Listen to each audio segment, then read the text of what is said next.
కొడంగల్ నియోజకవర్గం సిమెంట్ ఉత్పత్తి చేసే ముడిరాయి కొండలకు ప్రసిద్ధి.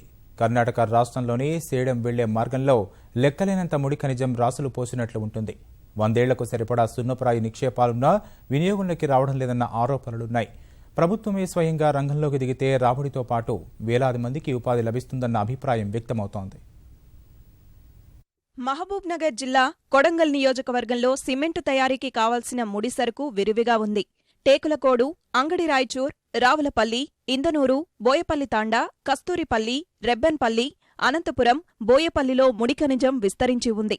గండ్లపల్లి ప్రాంతంలోనైతే గుట్టలన్నీ సున్నపురాయితో నిండి ఉన్నాయి. ఇక్కడ సిమెంటు పరిశ్రమ స్థాపిస్తే 100 ఏళ్ల వరకు ఖనిజాన్ని వినియోగించుకోవచ్చన్న అంచనాలు ఉన్నాయి. ప్రస్తుతం ఈ రాయి పొరను పెకిలించి ఇళ్ల నిర్మాణానికి, ఇంటి పైకప్పు కోసం ఉపయోగిస్తున్నారు. సిమెంటు ఉత్పత్తికి ఈ ఖనిజం ఏ మేరకు ఉపయోగపడుతుందనే దిశగా పలుమార్లు రిగ్గులతో బోర్లు వేసి రాళ్లను వెలికితీసి పరిశోధించారు. ఆ తర్వాత ముందడుగు పడలేదు.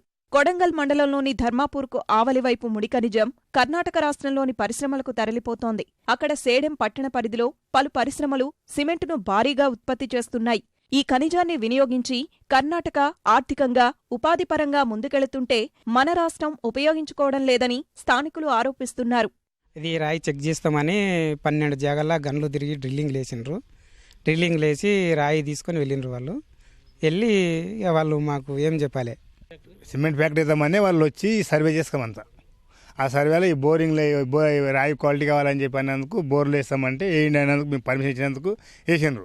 ఒక్కొక్క పాయింట్కి 5-5 వేలు కూడా ఇచ్చిండ్రు వాళ్ళు. 3 రకాలు, ఫస్ట్ ఒక 10 ఫీట్లకు ఒక పారి, 20 ఫీట్, 30 ఫీట్లకు ఒక పారి, 50 ఫీట్లకు ఒక పారి, 3 రకాల రాళ్ళు తీసుకొని ఒక్కొక్క పాయింట్ తీసుకొని పోయిన తర్వాత మళ్ళీ తిరిగి రాలేదు వాళ్ళు. సిమెంట్ ఫ్యాక్టరీ వల్ల మా ఊళ్ళో లాభాలు వస్తాయని అనుకున్నారు జనాలు. కాకపోతే వాళ్ళు రాలేదు. దానివల్ల నీటి సమస్యలు కానీ, కరెంటు ప్రాబ్లమ్స్ కానీ అన్నీ తీరిపోతాయని అనుకున్నాము. వాళ్ళ నుంచి ఎటువంటి స్పందన రాలేదు. వాళ్ళు డ్రిల్లింగ్ చేసుకుని వాళ్ళ శాంపుల్స్ వాళ్ళు తీసుకొని వాళ్ళ పాలన వాళ్ళు వెళ్ళిపోయారు. కిరణ్ కుమార్ రెడ్డి ముఖ్యమంత్రిగా ఉన్న సమయంలో గ్రీన్ ఛానల్ కింద ఒప్పందాలు కూడా పూర్తయ్యాయి. ఇందులో భాగంగా ప్రతిపాదనల్లో ఉన్న వికారాబాద్ కృష్ణా రైల్వే లైన్కు వెంటనే నిధులు ఇచ్చేందుకు 2014కు ముందే కేంద్రం సంసిద్ధత తెలిపింది. రైల్వే లైను నిర్మాణానికి సర్వే పూర్తికాగా 780 కోట్ల వ్యయమవుతుందని అంచనా వేశారు. నిధుల్లో 50% రాష్ట్ర ప్రభుత్వం భరిస్తే వెంటనే రైల్వే లైన్ ఏర్పాటుకు కేంద్రం ముందుకు వచ్చింది. సిమెంటు పరిశ్రమకు నీటి వనరుల కోసం కొడంగల్, నారాయణపేట ఎత్తిపోతల పథకం కింద నికర జలాల్లో వాటా కల్పించారు. 2014 నాటికే పరిశ్రమ స్థాపనపై పూర్తి స్పష్టత రాగా అనంతరం మందగించిందని స్థానిక ఎమ్మెల్యే పేర్కొన్నారు. ఈ వెనుకబడ్డ ప్రాంతాన్ని అభివృద్ధి చేయాలంటే ఈ ప్రాంతంలో సున్నపురాయి గని నిక్షేపాలు విపరీతంగా ఉన్నాయి.